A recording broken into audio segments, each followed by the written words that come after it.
अस्सलाम वालेकुम जी, मैं हूं नुमान मलिक और आप देख रहे हैं मेरे YouTube channel RJ Numan Malik official. मेरे साथ सदीक जान साहब मौजूद हैं। सदीक भाई, एक छोटा सा सवाल है। सुहेल अफरीदी साहब से सहाफ़ियों की मुलाकातें हुई हैं, सब उसकी तारीफ़ें कर रहे हैं। लेकिन तारीफ़ों की बात अलग है। क्या सुहेल अफरीदी साहब के पास कोई इमरान खान की रिहाई का भी प्लान है या सिर्फ ये ज़बानी खर्च? देखिए, ज़बानी जमा खर्च तो बिल्कुल नहीं है। सुहेल आफरीदी हर अपनी मुलाकात में इमरान खान साहब की बात ज़रूर करते हैं, और वो इस वक्त अपना मुकदमा एक अवाम की अदालत में रख रहे हैं और लोगों को बता रहे हैं। वो क्या लोगों को बता रहे हैं? वो बता रहे हैं कि मैंने तमाम आइनी और कानूनी रास्ते अपना लिए हैं। मैंने वो पूरा एक नैरेटिव बिल्ड करते हैं कि मैंने इस्लामाबाद हाई कोर्ट से भी रुजू किया, सुप्रीम कोर्ट से भी रुजू किया, chief justice Islamabad high court से भी मिलने की कोशिश की, चीफ जस्टिस पाकिस्तान से मिलने की कोशिश की, मैंने कौमी असम्बली के स्पीकर से मिलने की कोशिश की, मैंने करारदाद अपनी असम्बली में पास करवाई, मैंने पार्लिमानी कमेटी में हमारी उन्होंने करारदाद पास की कौमी असम्बली में, सब कुछ करके देख लिया। अब आप बताएं कि क्या मेरे पास करना क्या रास्ता है? चाहिए जी? तो बात यह है कि वो केपी का मुकदमा भी रख रहे हैं। हम्म, तो मेरा ये ख्याल है कि वो एक बड़े एक इकदाम से पहले जो है वो ये सारा एक नैरेटिव बना रहे हैं और लोगों से सवाल जवाब कर रहे हैं। बाकी देखें, उन्होंने वो बार बार कहते हैं कि उनके पास एक प्लान है इमरान खान की रिहाई के हवाले से। मैं आपको कई बार, आपको तो नहीं, मैं अपने इंटरव्यूज़ में, वीडियोज़ में कई बार बता चुका हूँ कि मुझे ये लगता है कि एक ही चीज़ है जिसका बोझ सुहेल आफरीदी अकेले अपने कंधों पर नहीं उठाना चाहते जब तक इमरान खान से बात ना हो जाए।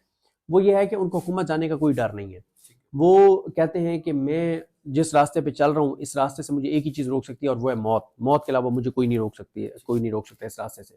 लेकिन उनको, मेरा ख्याल है, जिस एक चीज़ का बोझ वो अपने कंधे पर नहीं उठाना चाहते अकेले, वो है कि अगर वो कॉल दे देते हैं जो उनके जहन में प्लान है, और उसमें खुदा ना खास्ता बड़े पैमाने पे जाने चली जाती है लोगों की, तो वो ये बोझ अपने कंधों पर नहीं उठाना चाहते। वो इसलिए इमरान खान साहब से मुलाकात चाहते हैं, या वो चाहते हैं कि इमरान खान क्यों। और फिर एक और चीज़ ये भी है ना कि क्लियर है कि इमरान खान साहब ने उनको कॉल की अथॉरिटी, कॉल देने की अथॉरिटी नहीं दी, मैंडेट नहीं दिया। ये मैंडेट इमरान खान साहब ने दिया है महमूद खान चकजई साहब और अल्लामा राजा नासिर अब्बास साहब को। तो इसलिए सुहेल आफरीदी साहब जो है वो चाहते हैं कि या तो अल्लामा राजा नासिर अब्बास साहब और महमूद खान चकजई साहब कॉल दें, या इमरान खान साहब खुद दें, या तीसरा यह है कि इमरान खान साहब जेल से पैगाम भिजवाएं कि सुहेल आफरीदी को मेरा पैगाम दे दो, कि बस वो जो वो जो करना बेहतर चाहते हैं। समझता है कर ले। ठीक है। और फिर ज़ाहिर है जो जिसका ज़रिए पैगाम आएगा तो उनको सुहेल अफरीदी साहब ने भी कोई पैगाम दिया हुआ होगा कि ठीक। पूछ लीजिएगा कि सर उसमें बड़े पैमाने पे जाने जा सकती हैं, तो उस पर आप क्या कहते हैं? तो क्योंकि सुहेल अफरीदी कह रहे हैं कि इस बार जब हम आएंगे तो हमें पता है कि, वो कह रहे हैं कि रियासत माँ होती है लेकिन हमें पता है कि इस वक्त रियासत डाइन है, वो ये बात कर रहे हैं। और वो कहते हैं हमें पता है कि गोली चलेगी।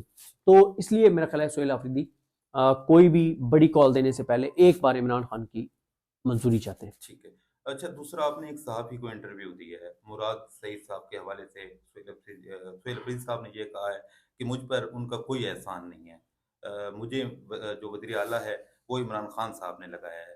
तो क्या लगता है कि मुराद सईद साहब कब तक मंज़र-ए-आम पर आ जाएँगे? कोई इस देखें तरह की बात हुई है आपकी? देखें पहली बात तो ये है कि उन्होंने ये नहीं कहा कि मैं मुराद सईद का एहसानमंद नहीं हूँ। वो मैंने उसमें तफसील से बताया था कि उन्होंने कहा कि मैं किसी का भी ऐसा, क्योंकि वो उनके ऊपर ये इल्ज़ाम लगता है कि इमरान खान तो इनको जानते ही नहीं है, सिर्फ मुराद सईद ने क्योंकि इनका नाम दिया, तो मुराद सईद के कहने पे इमरान खान इनको बता दिया। तो वो इस बयानिए को वो असल में डिनाई कर रहे थे, इस बात को। और उन्होंने ये नहीं कहा कि मैं मुराद सईद का एहसानमंद नहीं हूँ, उन्होंने कहा मुझे इमरान खान ने बनाया, मैं किसी का एहसानमंद नहीं हूँ। उन्होंने ये कहा कि मुझे किसी ने बनवाया नहीं है, मुझे इमरान खान साहब ने नहीं बनाया है। दूसरा, जो आपने कहा कि मुराद सईद साहब कब तक मंजर-ए-आम पर आएंगे, देखिए मुराद सईद साहब जो है ना, उनको इमरान खान साहब ने अगर किसी एक का बार बार कहा है कि उसको कहो कि वो मंजर-ए-आम पे ना आए, तो वो मुराद सईद साहब हैं। और दो लोगों की रूपोशी जस्टिफाइड है, एक मुराद सईद साहब की और एक ज़ुबैर नियाज़ी साहब की। बाकी जो है ना, और ये दोनों, ज़ाहिर है मुराद सईद साहब तो बहुत ही ज़्यादा हिट लिस्ट पर हैं, और ज़ुबैर नियाज़ी भी रूपोश हैं, लेकिन वो अपने हलके में अपने लोगों के साथ राब्ते में हैं, मुसलसल चीज़ें कर रहे होते हैं और करवा रहे होते हैं। जी।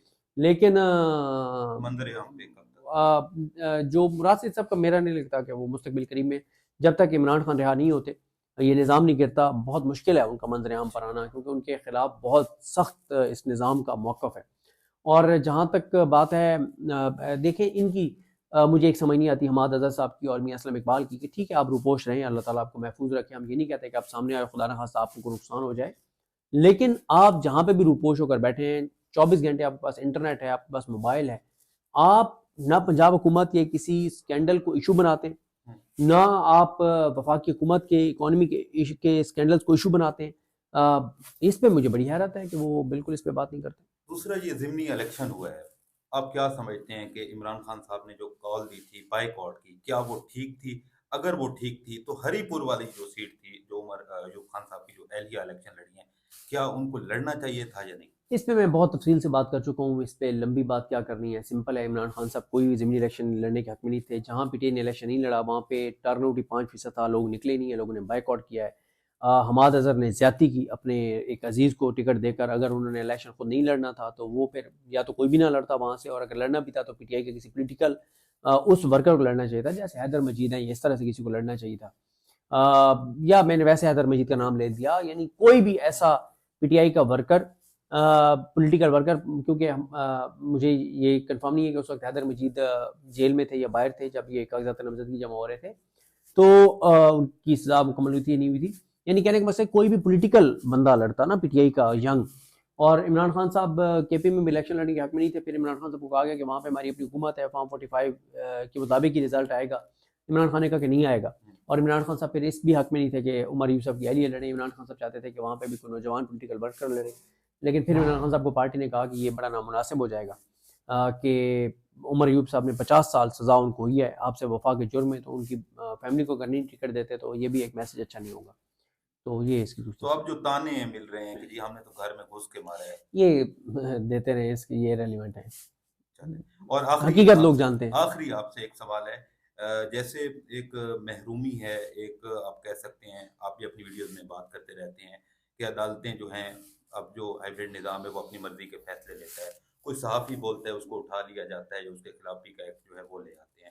دوسری طرف مایوسی ہے، تو اس سے کیسے نکلا جائے گا؟ یہ کب تک حالات ٹھیک ہوں گے؟ معیشت نہیں ہے، کام نہیں ہے، روزگار نہیں ہے، کب تک یہ کوئی امید ہے کوئی آنے والے دنوں میں جو بہتر حالات ہو سکتے ہیں؟ پاکستان کے لوگ یا تو کسی معجزے کا انتظار کر رہے ہیں یا کسی حادثے کا، خود نکلنے کو تیار نہیں ہیں.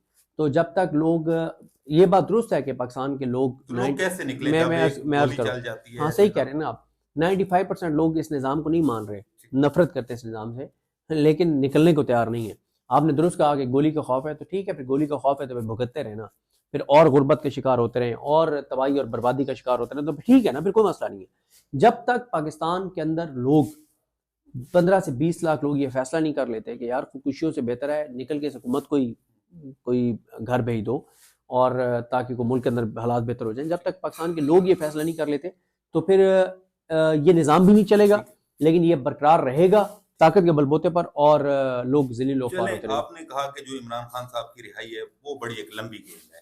دوسری طرف ہم دیکھتے ہیں جو اپوزیشن لیڈر ہیں تحریک تحفظ یعنی پاکستان کے، ان کے نوٹیفیکیشن بھی جاری نہیں کروا پا رہے. یہ تو اب پاکستان میں جس طرح کا اس وقت ماحول ہے تو یہ تو بہت چھوٹی سی اور نارمل سی بات ہے. جہاں پہ گولیاں چل جائیں وہاں پہ نوٹیفیکیشن کی کیا بات ہے. بہت شکریہ صدیق بھائی، ہمارے ساتھ موجود تھے. اپنی رائے ضرور دیجیے گا. مجھے دیجیے اجازت.